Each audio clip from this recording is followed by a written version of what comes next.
Well, welcome to the Leadership Lounge. It's great to have you join us today. We're spending some time today looking at our fifth of five around the topic of everyday alchemy.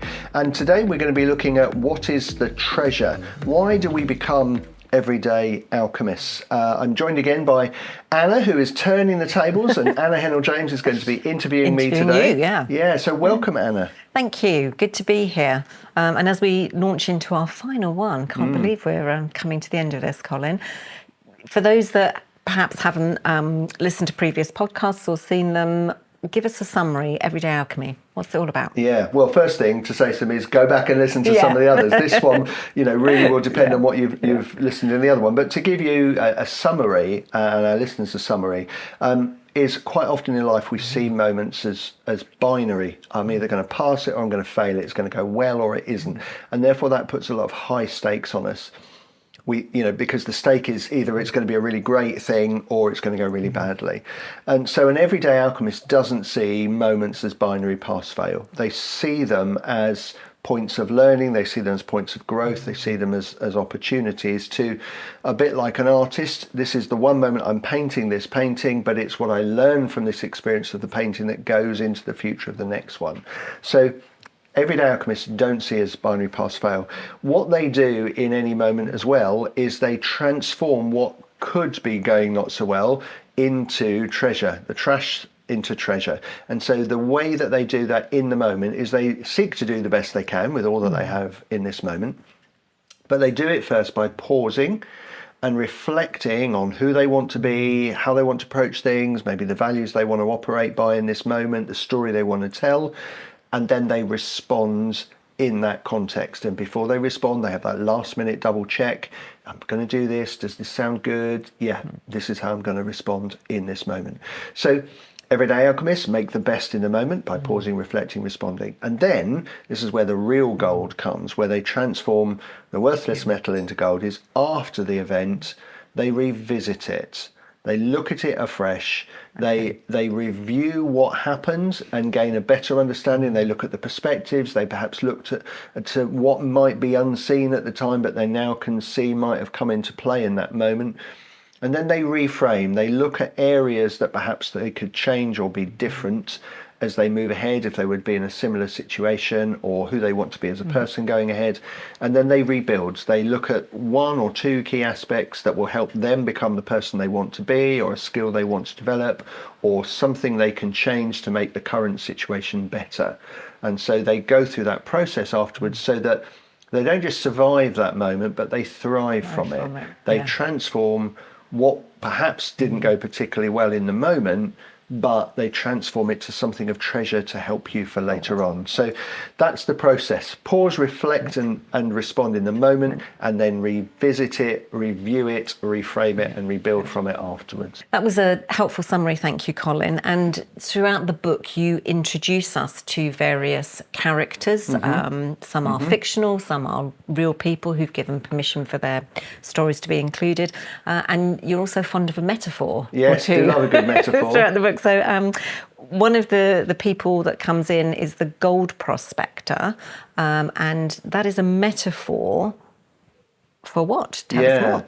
Yeah, so I guess people, if they've not seen one, probably is thinking more about Stinky Pete off Toy Story, the gold mine and the gold prospector. So in archetypal films, you have the mine where the gold is, and then there'll be this sort of river that's running near the mine.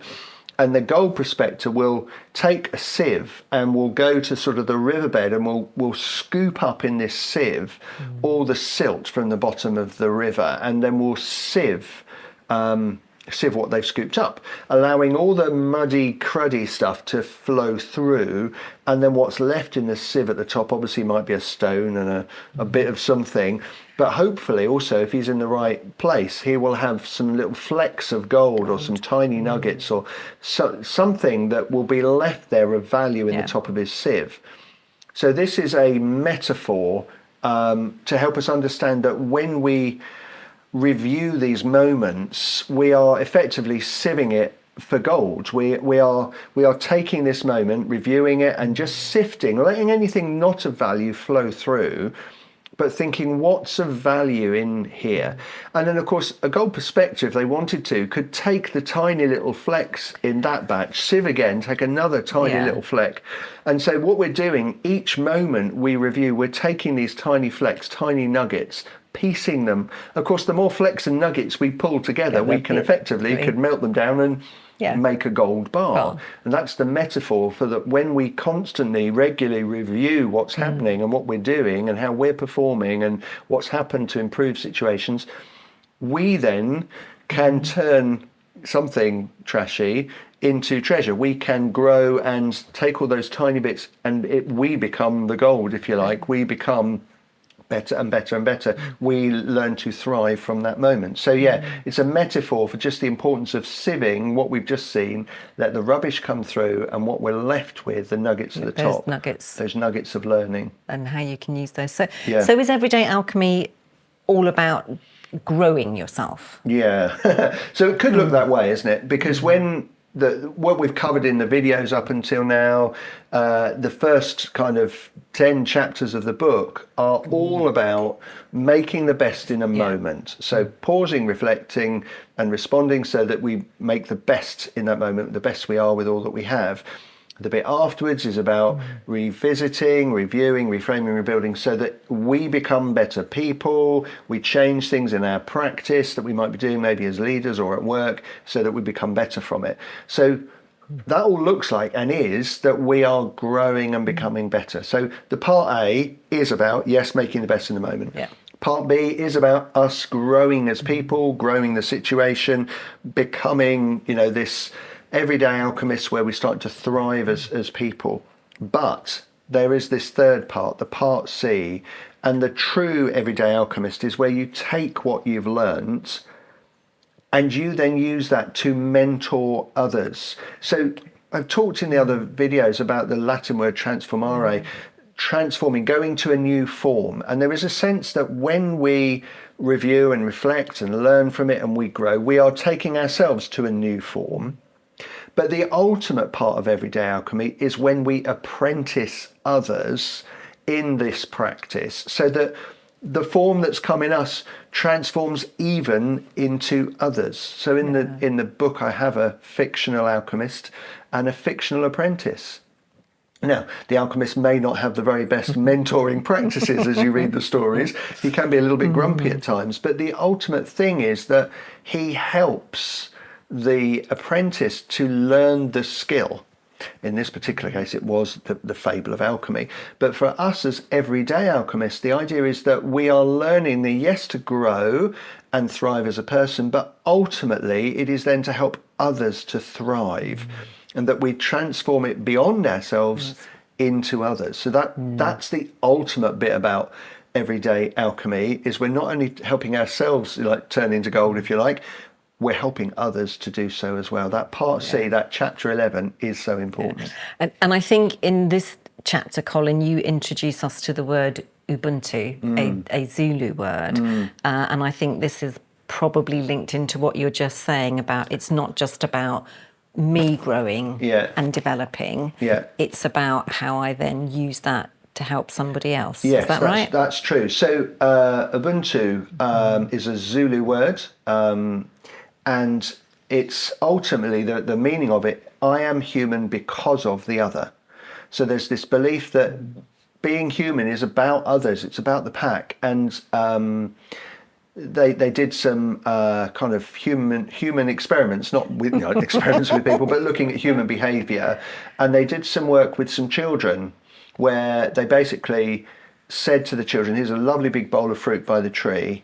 And if you're the first person that can get there, you can have all the fruit. And so all these children ran towards the fruit. And the first person who got there, he didn't just start eating it. He wouldn't eat it. And they said, why are you not eating it? He said, well, I can't just eat this and enjoy this fruit myself if others are not enjoying it too.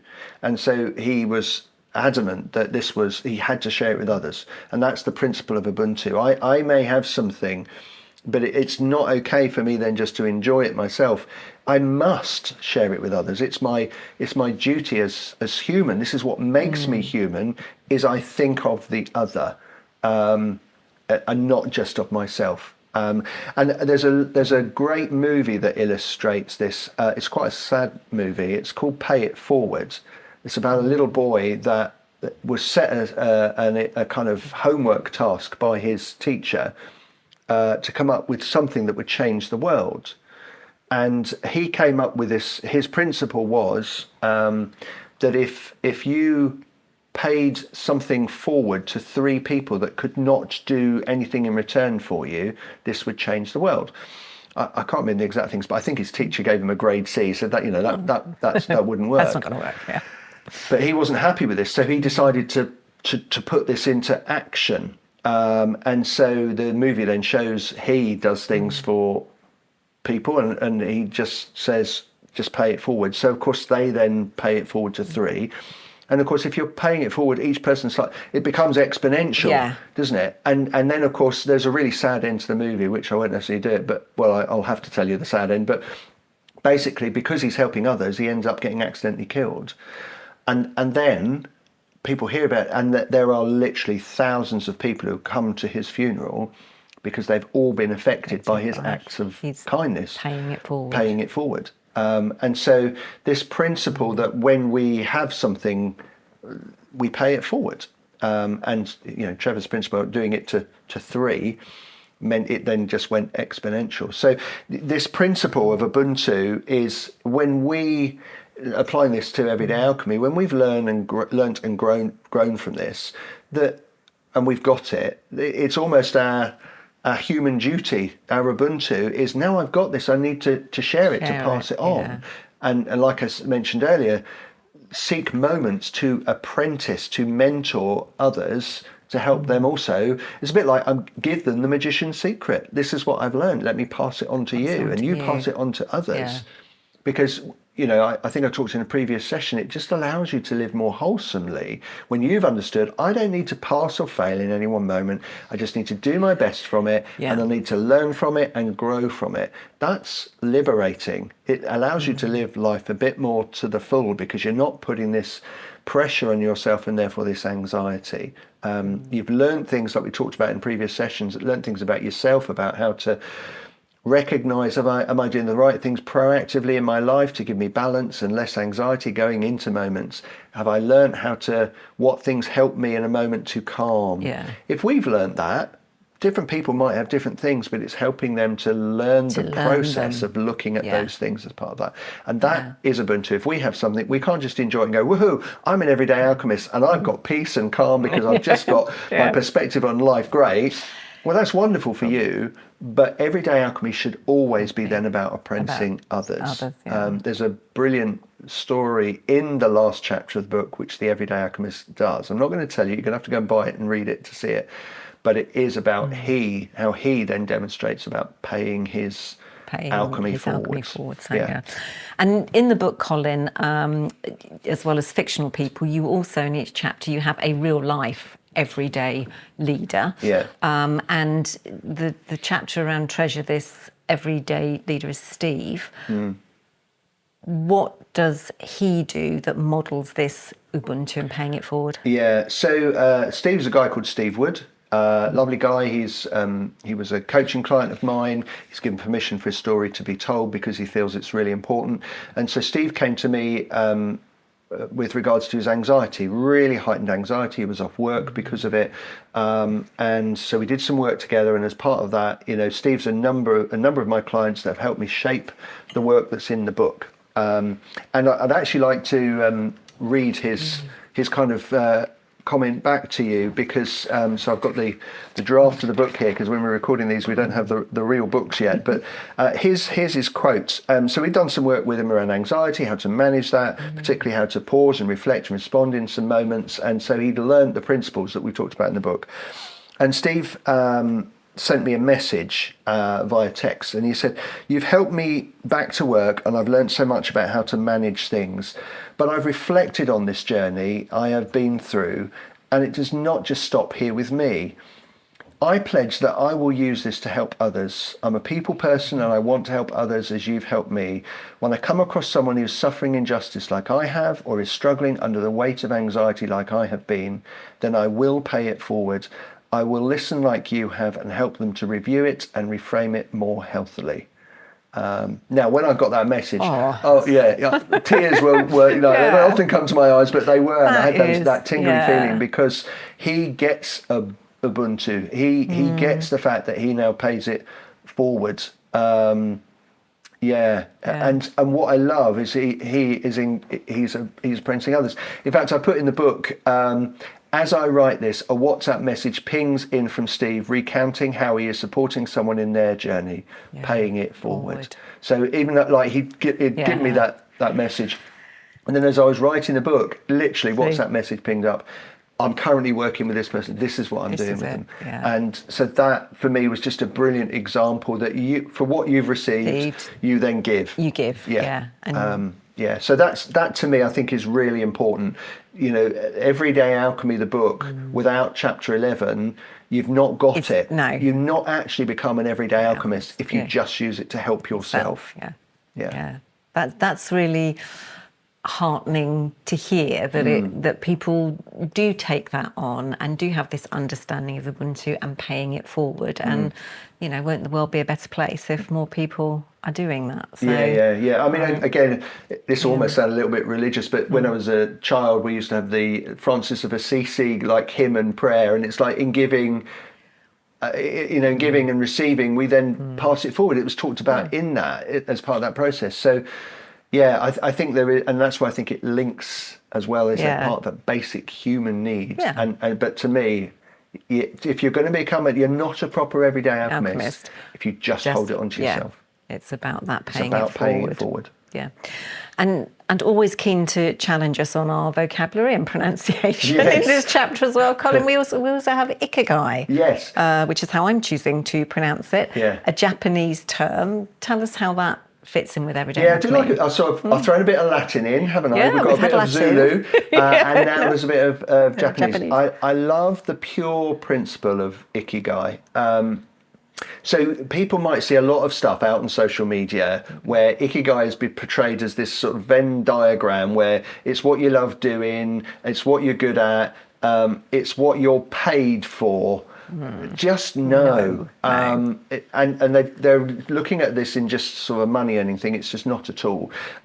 So Ikagai, so there are a number of books on this, but Yukari Mitsushai as just a simple book called Ikigai, Giving Everyday Meaning and Joy. And Ikigai is about, in everyday moments, in that moment, you are present, saying, what does my purpose look like? It has nothing to do with money earning. It's nothing to do with having this bigger grand purpose.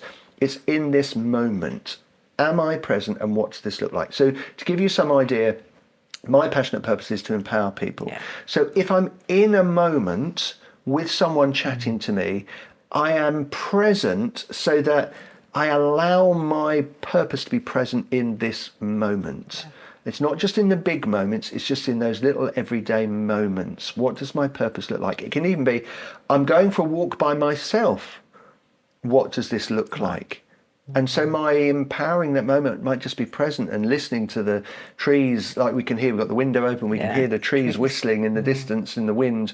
What does it look like? Me just maybe replenishing and empowering and refreshing myself. Does it just mean me reflecting? But I'm just in this present moment. Right now. How do I work this out? So in the terms of everyday alchemy, we are saying to ourselves, in this moment, what is the best of me in this moment? But it's also thinking about how do I bring myself to this moment? It might also be, if we are an everyday alchemist and we've learned how to pause, reflect, respond, and we've learned how to grow and thrive through revisiting and reframing and rebuilding from it, we're asking ourselves, how do I bring this into this moment? How do I make this present? So if I'm with somebody and they are struggling with something, how does this look like me to just be present and listening to them and helping them, but maybe bringing everyday alchemy into it? How do I bring my purpose into this moment? It's just about being very present in the moment and bringing ourselves to it in all of our essence, which is, if we've learned to be an everyday alchemist, will be about bringing that sense of pausing, reflecting, allowing that person maybe you're with to be mentored and learn about that process in this moment, so that it doesn't just become a moment for them of past failure, it becomes a moment of learning for them as part of that process. So I mention it in the book just to help us understand about being present in the moment, bringing your purpose, probably bringing the principles of everyday alchemy into the moment to help them, you and them, discover, what is this? What am I learning from this? Because everyday alchemy is about learning and growth and thriving from it. Yeah. And in this chapter as well, Colin, you bring a focus to wisdom. And as we were prepping for this, we were talking just about how wisdom is not a word we use very much now in its purest sense. So where does wisdom fit in with everyday alchemy? So I think wisdom is very much about a reflection on your knowledge and experience of the moment, because we can have knowledge and we can have some skills and we can have an experience, but it's that distilling of it.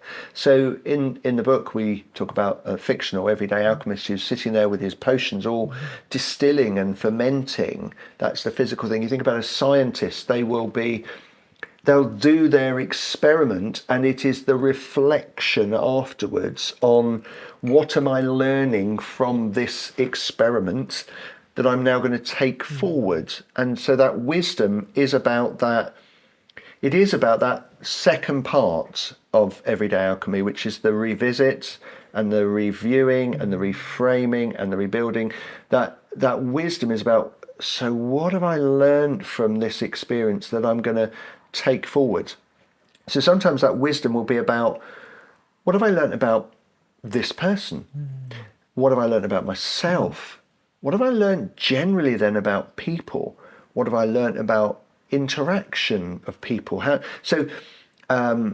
think it's Gardner that talks about the emotional intelligence. Emotional intelligence what is knowing yourself, knowing others, and then knowing how to bridge that gap between the two. So that wisdom comes when we're reflecting, what have I learned about myself? What did I do well there? What was pressing my button, or what might be going on here? And so we're beginning to get wise about ourselves. What did I learn about that person? So we're getting wise, we're distilling that experience we've just had with them and our knowledge of them, and we're learning about the person. But we might also be saying, and what am I learning about human nature and interactions? Yeah. And we might, as we talked last time, where we might go and try and learn something new. That might be part of our reframing. Oh, I need to get some more knowledge on this. So we might go and do some reading about psychology and interactions about people. And then, that's interesting. So I'm now learning and weighing up and understanding human interaction better than I did before. And that wisdom is about that distilling.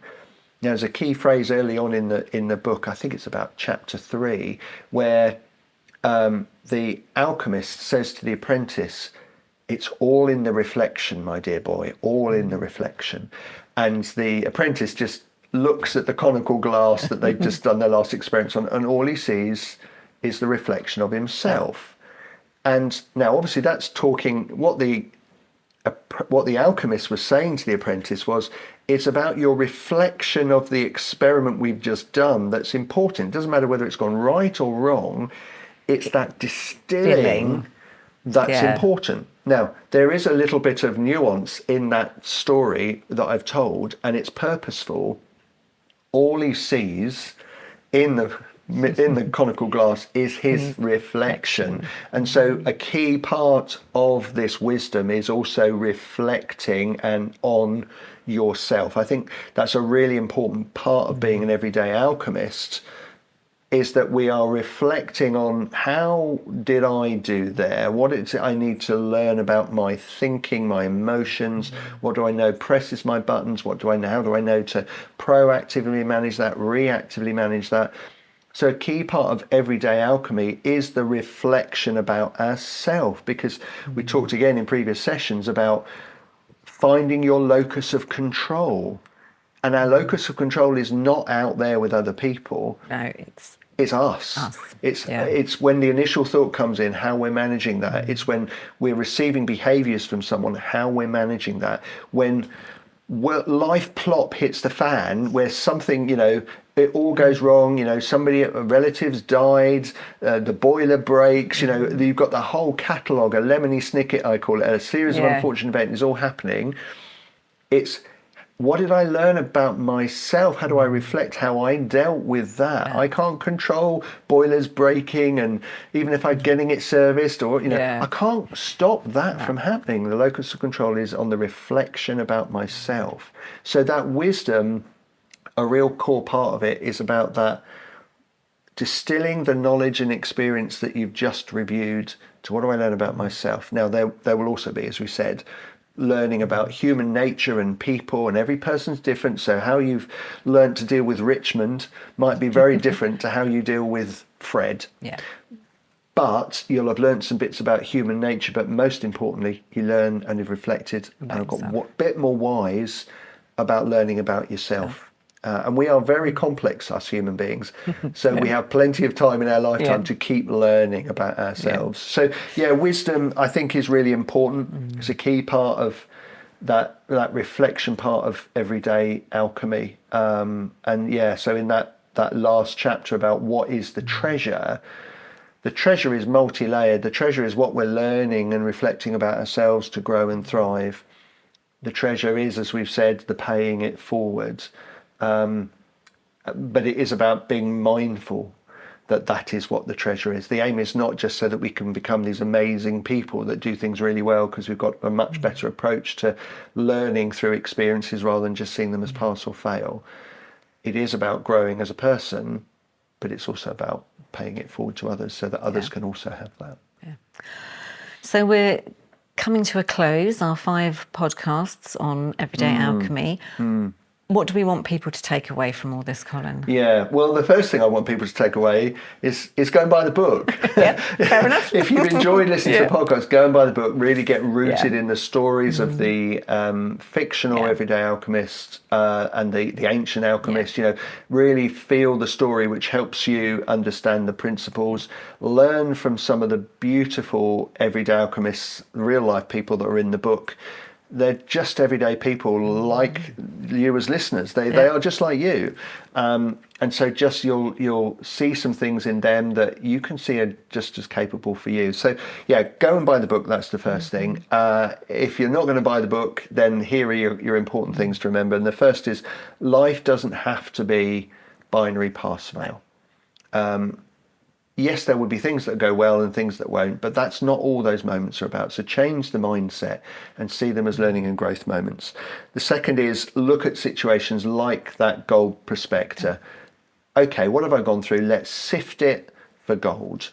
What in here is useful that I could help me to kind of rebuild going forward? And then those 3 core elements to Everyday Alchemy.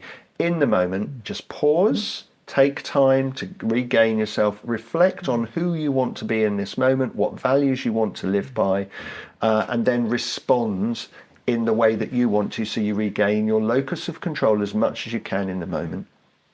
Then the second part is that reviewing afterwards, so revisit it, review it, so you get a much clearer picture of what was going on, understand what you were in control of then to make changes going ahead. Reframe, so think about, actually now what could this look like differently, both in either our thinking, our processing, our knowledge, our skills, the situation, and then rebuild. Take it forward with the kind of one key thing that's going to help shape you in your passionate purpose or in key priorities at the moment.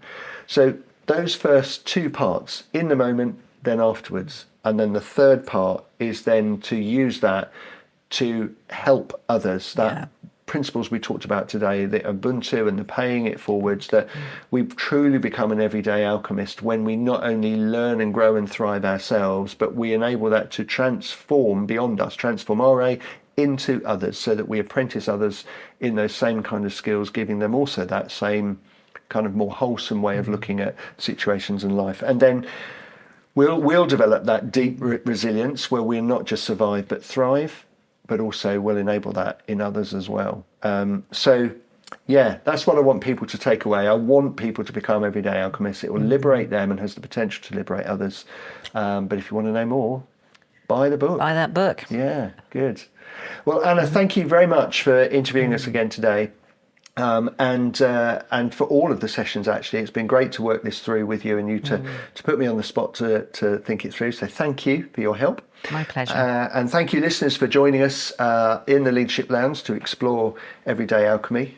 Join us again next month as we have some more topics to explore to help you lead your life and to lead others. Thank you for joining us.